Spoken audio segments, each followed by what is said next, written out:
Electrochemical cell, ये 11th में भी और 12th में भी है, ये टॉपिक दोनों में है, 11th में और 12th में दोनों में इसका आपको स्टडी करना है। इलेक्ट्रोकेमिकल सेल होता क्या है? एक ऐसा डिवाइस जो इलेक्ट्रिकल एनर्जी को, एक ऐसा डिवाइस जो इलेक्ट्रिकल एनर्जी को केमिकल एनर्जी में कन्वर्ट करता है, एक ऐसा डिवाइस जो इलेक्ट्रिकल एनर्जी को केमिकल एनर्जी में कन्वर्ट करता है, वो डिवाइस क्या कहलाता है? तुम्हारा इलेक्ट्रोकेमिकल सेल कहलाता है। The device which is used to convert electrical energy into chemical energy is called electrochemical cell. ठीक है, उल्टा पढ़ा दिया क्या?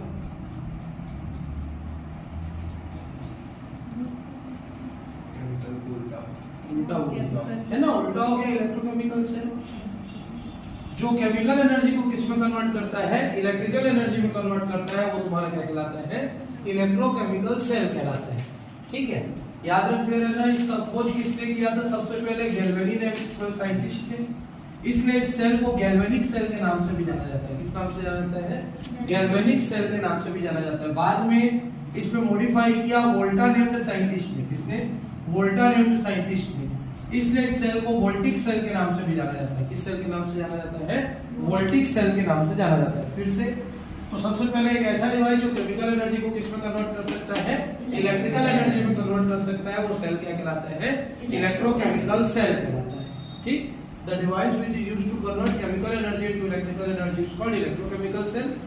इलेक्ट्रोकेमिकल सेल को गैल्वेनिक सेल या फिर वोल्टिक सेल के नाम से जानते हैं। सबसे पहला जो इलेक्ट्रोकेमिकल सेल था वो किसने बनाया था? गैल्वेनी नेम्ड साइंटिस्ट ने बनाया था, इसलिए इसको गैल्वेनिक सेल भी बोलते हैं। और सेकंड में इसमें मॉडिफिकेशन किसने किया था? वोल्टा नेम्ड साइंटिस्ट ने, अलेक्जेंड्रो वोल्टा, इसलिए इस सेल को वोल्टिक सेल के नाम से जाना जाता है। बाद में इलेक्ट्रोकेमिकल सेल को ही क्या बोला गया? Dry cell. क्या बोला गया?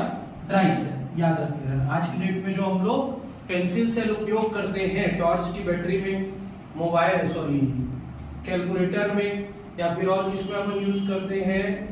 माउस पे लगाते हैं, रिमोट पे लगाते हैं, उसमें जो सेल यूज होता है वो सब ड्राई सेल है, सूखा रहता है। उसके ऊपर का अगर उसको उखाड़ के देखोगे तो पूरा कोयला कोयला टाइप का ब्लैक ब्लैक कलर का पाउडर निकलता है। वो जनरली पाउडर क्या रहता है? तुम्हारा सॉलिड फॉर्म में रहता है, सूखा रहता है, इसलिए उसको ड्राई सेल बोला जाता है। ठीक है, तो इलेक्ट्रोकेमिकल सेल का कॉन्सेप्ट क्लियर है। The device which is used to convert chemical energy into electrical energy is called electrochemical cell. It is first invented by Galvani, so it is also known as galvanic cell. C क्यों लगाते हैं? Cell का C है ना ये, galvanic cell, और it is modified by Alexandro Volta, so it is called voltic cell. Later it was called as dry cell. ठीक, paper में कई बार क्वेश्चन आता है, name the first cell which is made by human being. पहले cell का नाम बताओ जो ह्यूमन बीइंग के थ्रू बनाया गया, तो उसका आंसर है लेक्लांसी सेल। लेक्लांसी सेल, ये साइंटिस्ट का नाम था लेक्लांसी। लेकिन इसने जो सेल बनाया था वो पाउडर फॉर्म में नहीं था, सॉलिड फॉर्म में नहीं था, वो लिक्विड फॉर्म में था। कौन से फॉर्म में था?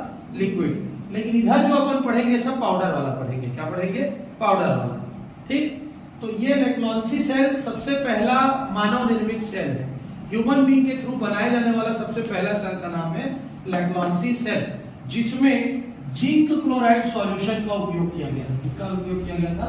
जिंक क्लोराइड सॉल्यूशन का उपयोग किया गया था। ठीक है, आगे जब पढ़ोगे physics, by the way future में मैथ्स वाले अगर फिजिक्स में एमएससी करेंगे, पढ़ोगे, तब ये सब डिटेल में आता है, और नहीं पढ़ोगे तो वैसे ही छूट जाता है बायोलॉजी वाले लोग का। तो चलो डेफिनेशन नोट करो। सबसे पहले इलेक्ट्रोकेमिकल सेल हेडिंग डाल के, the device which is used to convert, the device which is used to convert chemical energy into electrical energy, chemical energy into electrical energy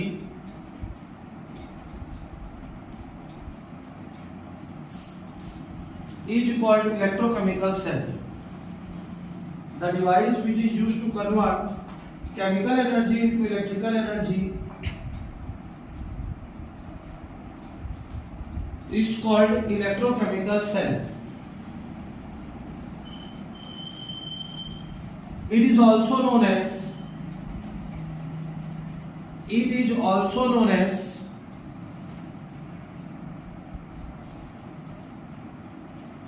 galvanic cell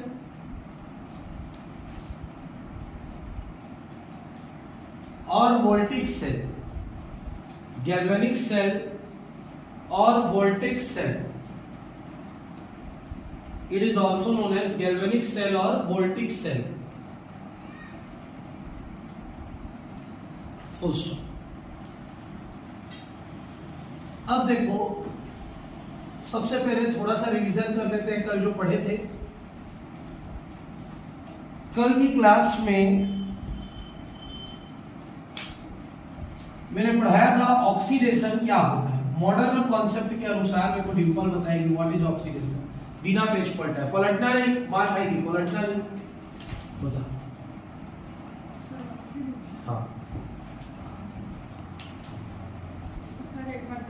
नहीं, वो देखना ही नहीं, फिर तुम्हारे पढ़ने का कोई सेंस नहीं है। पलट दिए फिर मेरा पढ़ाने का कोई मतलब नहीं है। देखना पड़ेगा ना, कोई सिस्टम नहीं है। हाइड्रोजन रिमूव करते हैं। मॉडर्न कॉन्सेप्ट, क्लासिकल कॉन्सेप्ट तो है ही नहीं हमारे सिलेबस में। Modern concept. What is oxidation? One electron is accept. Sir donate क्या डोनेट? सर डोनेट करते हैं कुछ कुछ। हाँ। One electron is donated is oxidation. और properly As per science. Old concept नहीं पूछ रहा हूँ, मॉडर्न कॉन्सेप्ट। विद्या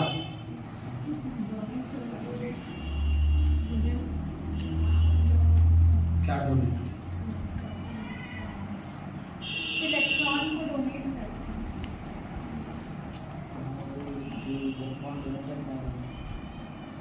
वो जो डोनेट करता है वो ऑक्सीडेशन नहीं।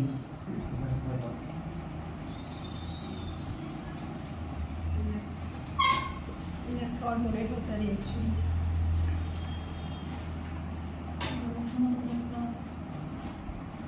बस ऐसे ही लिख देंगे। What is oxidation? Donation of electron.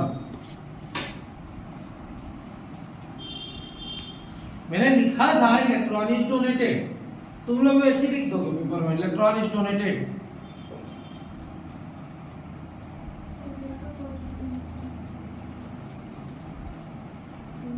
After donation of electron, the reaction is बैठ जाओ, सब बैठ जाओ।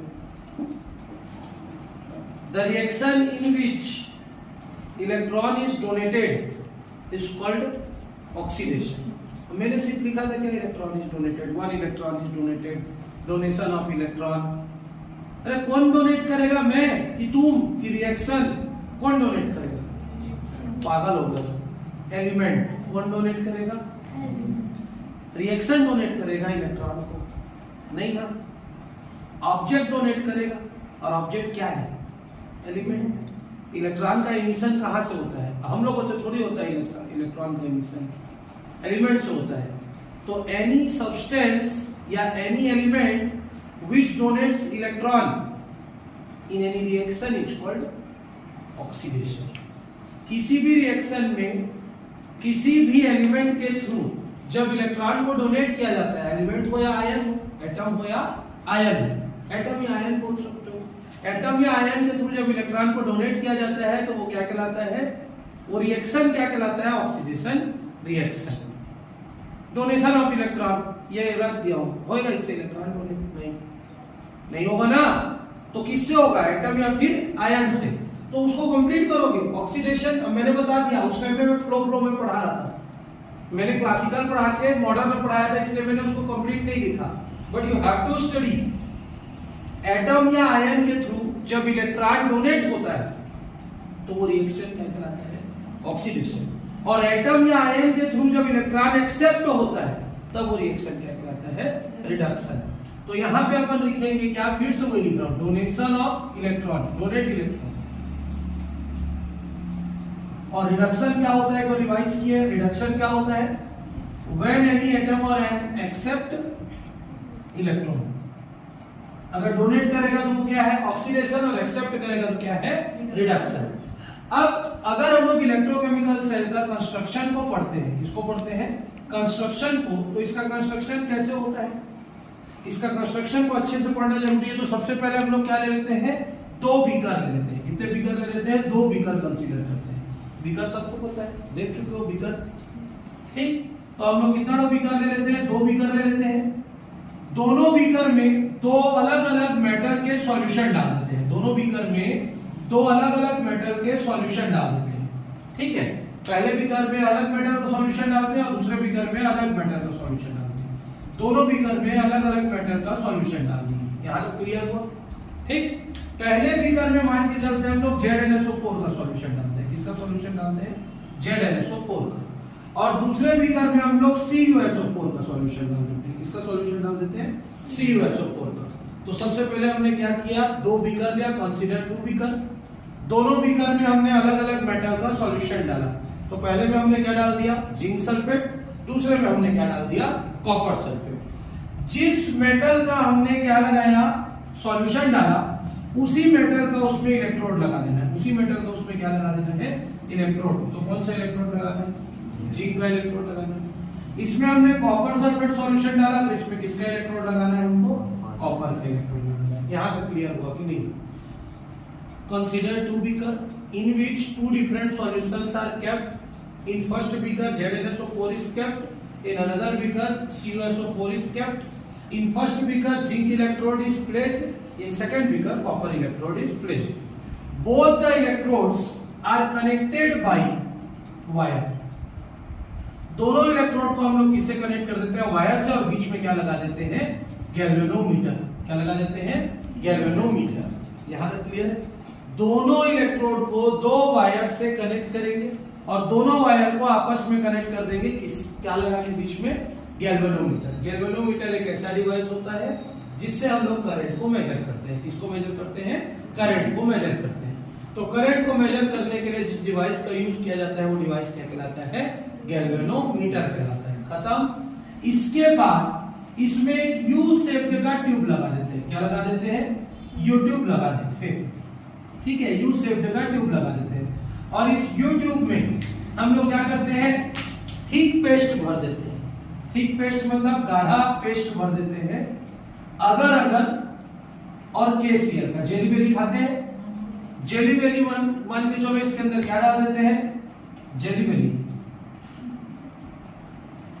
सही तो, जेली बेली ये हम लोग खाते हैं, लेकिन इसको बोला क्या जाता है, जिलेटिन। क्या बोला जाता है, जिलेटिन। जो खाते हैं उसी का पेस्ट बनाएंगे। और एक और हम लोग क्या लेंगे, अगर अगर, इसको अगर अगर भी बोलते हैं। क्या बोलते हैं, अगर अगर। इसके साथ हम लोग या तो KCl का पेस्ट डालेंगे या फिर NaCl का पेस्ट डाल देंगे। किसका पेस्ट डालेंगे, KCl या फिर NaCl का। यहां तक क्लियर है कि नहीं। फिर से एक बार इतना ही कंस्ट्रक्शन को अच्छे से समझना, फिर आगे बढ़ेंगे।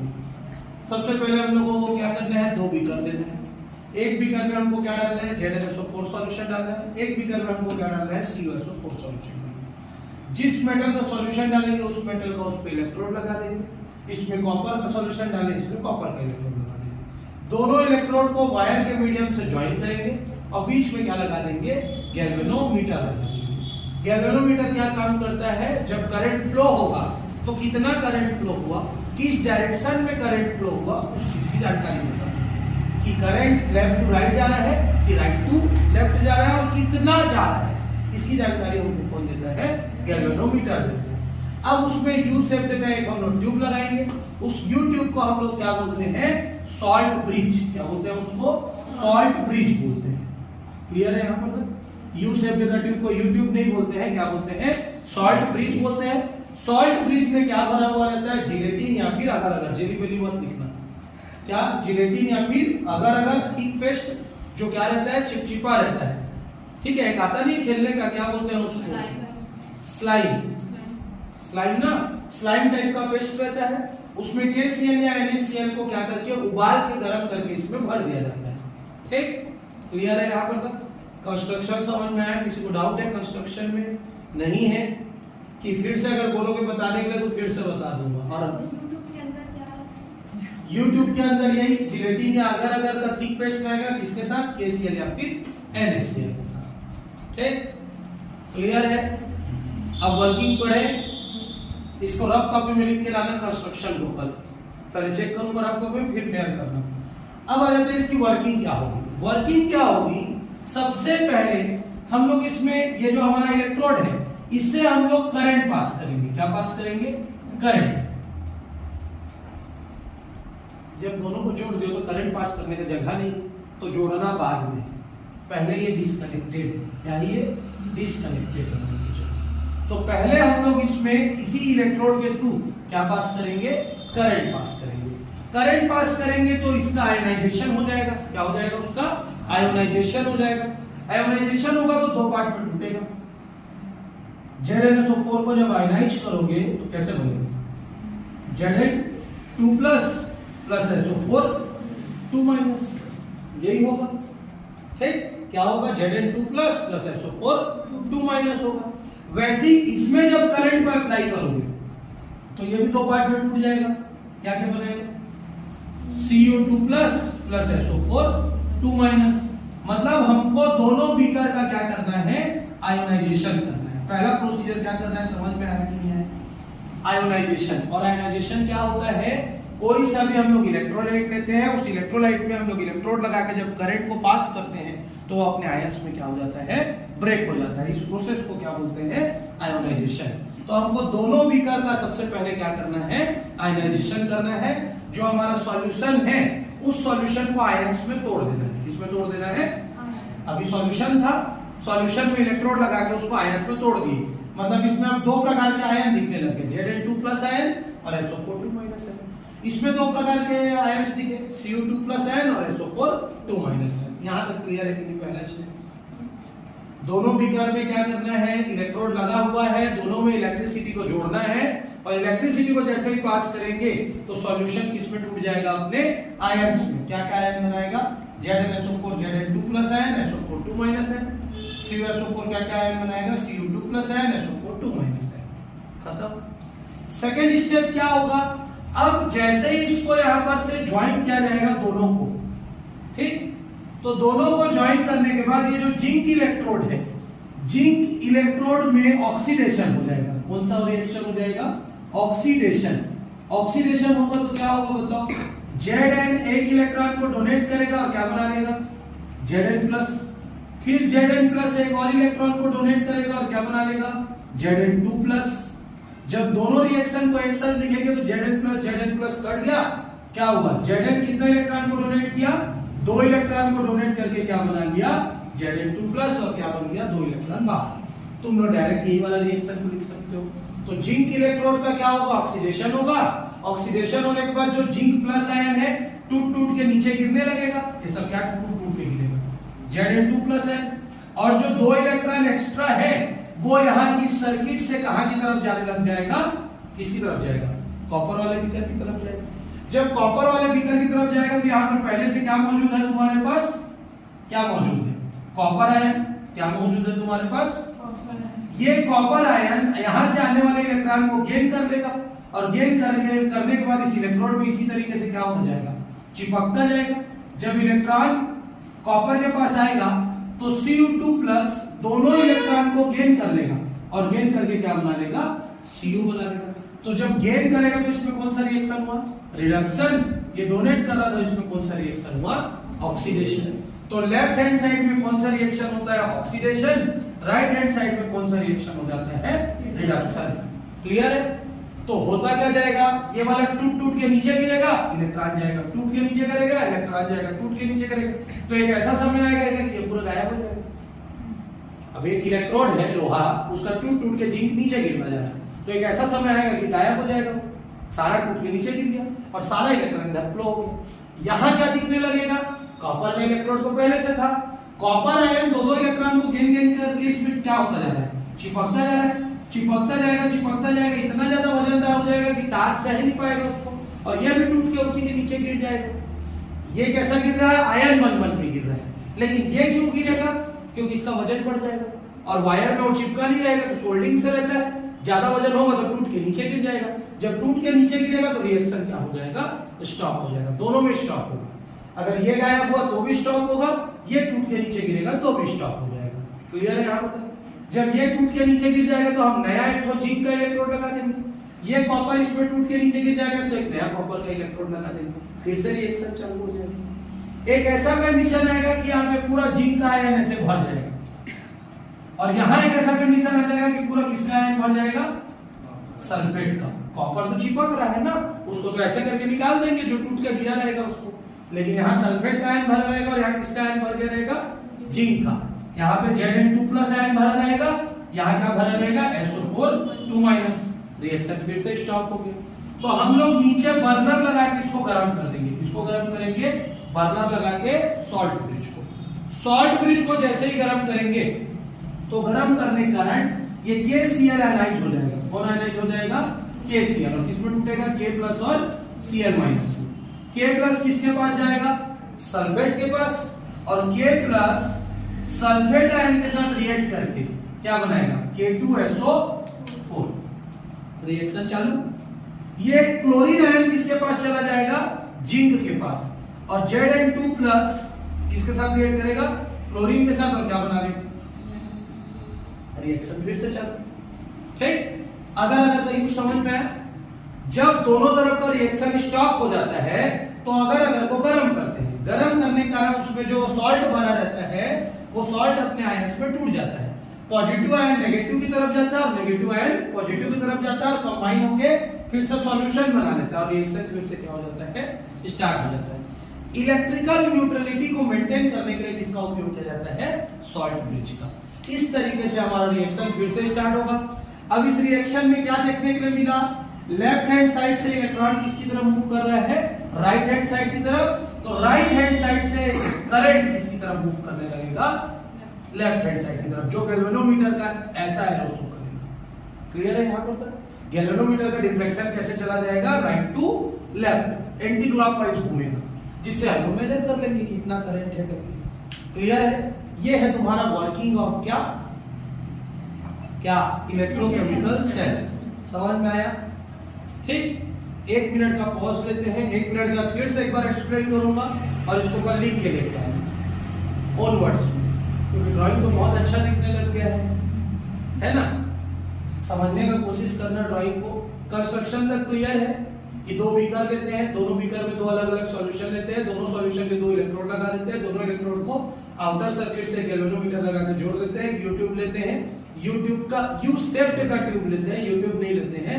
U-शेप्ड के ट्यूब में हम लोग को क्या बोलते हैं, उसको सॉल्ट ब्रिज बोलते हैं, जिसमें क्या भरा रहता है, जिलेटिन या अगर-अगर, और उसके साथ KCl या फिर NaCl। ये क्यों भरा रहता है, इलेक्ट्रिकल न्यूट्रलिटी को मेंटेन करने के लिए। ठीक, ये था हमारा वर्किंग। कंस्ट्रक्शन कहां से शुरू होता है, तो कंस्ट्रक्शन शुरू होता है पहले सर्किट को ब्रेक किया जाता है। अब ब्रेक करने के बाद इसमें क्या फ्लो किया जाता है, दोनों सर्किट में करंट फ्लो करते हैं, तो उसमें जो आयन से क्या बोला, जो सॉल्यूशन है वो किसमें टूट जाता है, आयंस। यहां तक क्लियर? आयंस में टूटने के बाद क्या होगा, सर्किट को जोड़ देते हैं। सर्किट को जोड़ेंगे तो एक तरफ ऑक्सीडेशन रिएक्शन होगा, एक तरफ रिडक्शन रिएक्शन होगा। ऑक्सीडेशन रिएक्शन में जो हमारा जिंक है वो 2 इलेक्ट्रॉन को डोनेट कर देगा, और दोनों इलेक्ट्रॉन आउटर सर्किट से किसकी तरफ चला जाएगा, कॉपर की तरफ चला जाएगा। लेकिन ये जो जिंक आयन है टूट के कहां गिरने लग जाएगा, बीकर में गिरने लग जाएगा। अब बाहर से आने वाले 2 इलेक्ट्रॉन को यहाँ पर का जो कॉपर आयन है वो गेन कर लेगा, एक्सेप्ट कर लेगा, और एक्सेप्ट करके किसमें चिपक जाएगा, कॉपर के इलेक्ट्रोड में चिपकता जाएगा।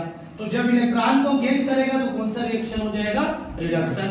जब इलेक्ट्रॉन को गेन करेगा तो इलेक्ट्रॉन किस साइड से किस साइड तक आ रहा है, लेफ्ट से राइट की तरफ। तो करंट कहां से कहां फ्लो हो जाएगा, राइट से लेफ्ट की तरफ, जिसको हम लोग किससे माप लेंगे, गैल्वेनोमीटर से।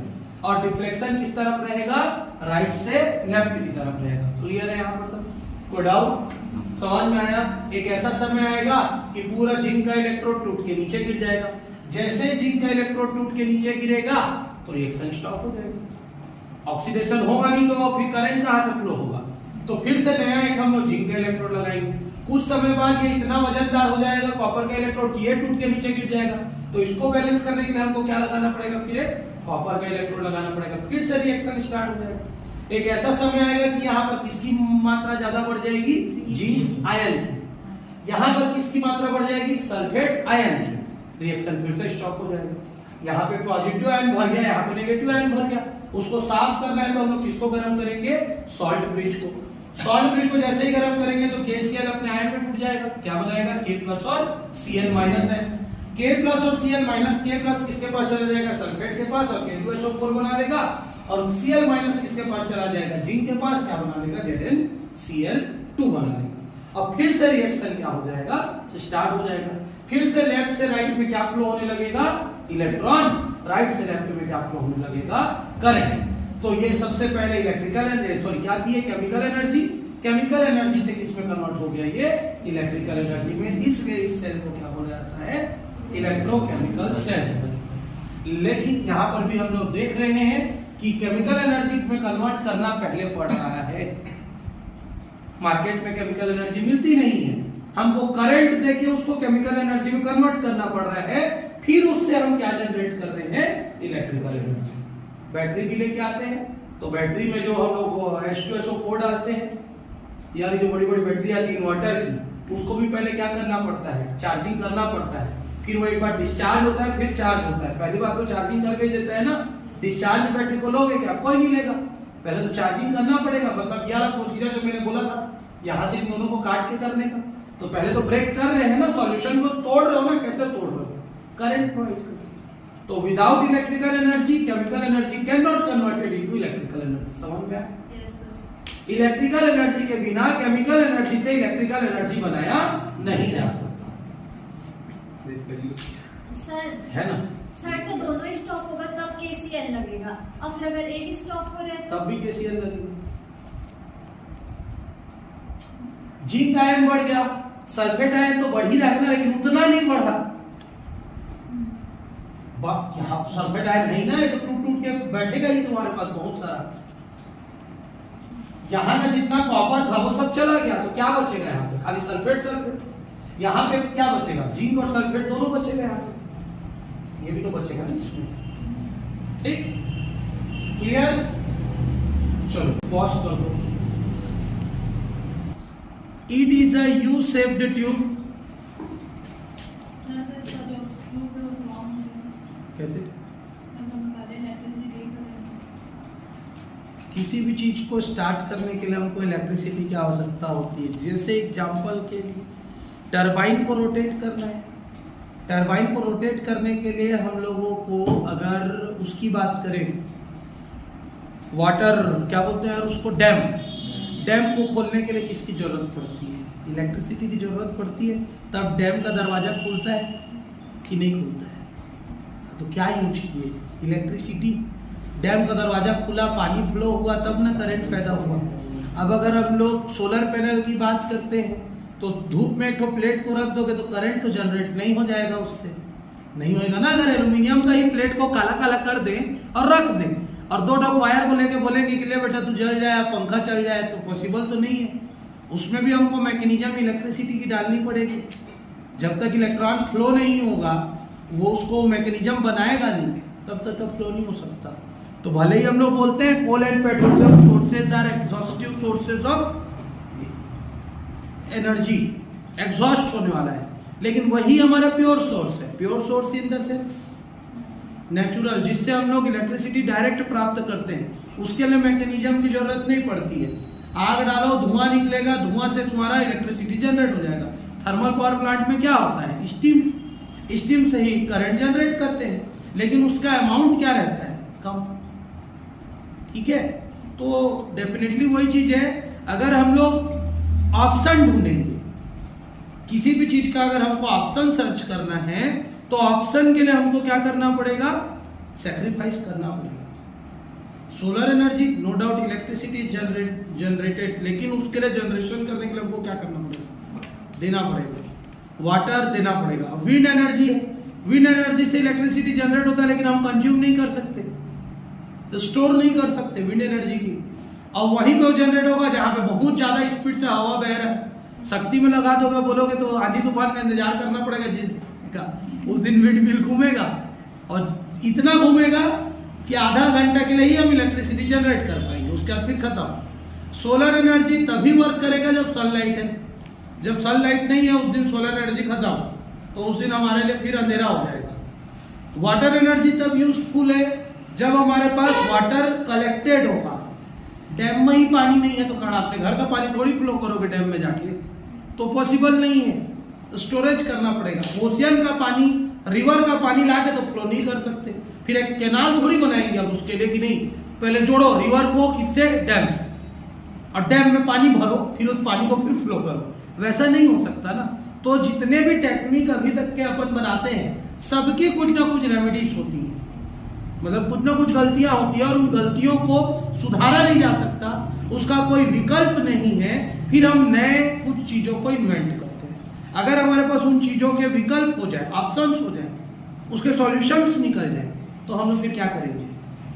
उसी चीज में पानी में ही करते, क्यों हम लोग सोलर एनर्जी की खोज करते। अभी मैं उस दिन बता रहा था जियोथर्मल एनर्जी नया जो खोज लिया गया है, मतलब हमारे धरती के अंदर जो एनर्जी प्रेजेंट है, मॉल्टेन स्टेट में हमारा पूरा प्रेजेंट है, जितने रॉक्स हैं वो रॉक से एनर्जी जनरेट कर रहे हैं, तो जियोथर्मल एनर्जी है। लेकिन वो एनर्जी को हम स्टोर नहीं कर पा रहे हैं, जनरेट तो जरूर कर रहे हैं, स्टोर नहीं हो रहा है। जिस दिन स्टोर करना शुरू कर देंगे, ना हमको यूरेनियम फोड़ना पड़ेगा, ना हमको सोलर एनर्जी पर डिपेंड होना पड़ेगा, ना पानी का यूज करेंगे। अभी पीने का पानी का लेवल डिक्रीज होने का कारण क्या है बताओ? शक्ति में नहीं, ऑल ओवर वर्ल्ड में। चेन्नई एक ऐसा सिटी है इंडिया का जहां पर 0.2% पानी नहीं है। कितना पानी नहीं है? 0.2%। मतलब एक साल अगर वहां पानी चल गया तो बहुत है, वहां उसके बाद पानी खत्म है। आसपास में चेन्नई के क्या है तुम्हारा? समुद्र, और समुद्र मतलब सॉल्ट वाटर, सी वाटर को ड्रिंक नहीं किया जा सकता, so they do not have any water sources. चारों साइड को क्योंकि क्या कर चुके हैं चेन्नई को, लेंटर समझते हो, पेवर ब्लॉक बिछाया जा चुका है चेन्नई में। पेवर ब्लॉक, गार्डन देखो ऐसे ऐसे वाला शेप का, हड्डी शेप का जो वो है, ऐसे वाला नहीं है। गार्डन में जैसे चलने का जो बनता है पेवर ब्लॉक, उसका एक वो ईटा टाइप का सिंबल रहता है, लेकिन ऐसे ऐसे करके घुमा हुआ रहता है, उसी को चारों साइड से मैनेज करके करते हैं। चेन्नई पूरा वो सिटी हो चुका है और 0.2% वाटर वहां पे मौजूद है। अब वहां के बोरवेल से पानी निकलना बंद हो गया। क्यों? नहीं है वहां का सॉइल नहीं, वाटर रेजिस्टिंग कैपेसिटी खत्म हो चुका है। रेजिस्टिंग नहीं, उसको क्या बोलेंगे, एब्जॉर्प्शन कैपेसिटी खत्म हो चुका है, वहां पानी ही नहीं। और जो पानी है वो सॉल्टी वाटर है, उसको ड्रिंक नहीं किया जा सकता है। समुद्र से जो आ भी रहा है पानी खिंचा के, वो पानी पूरा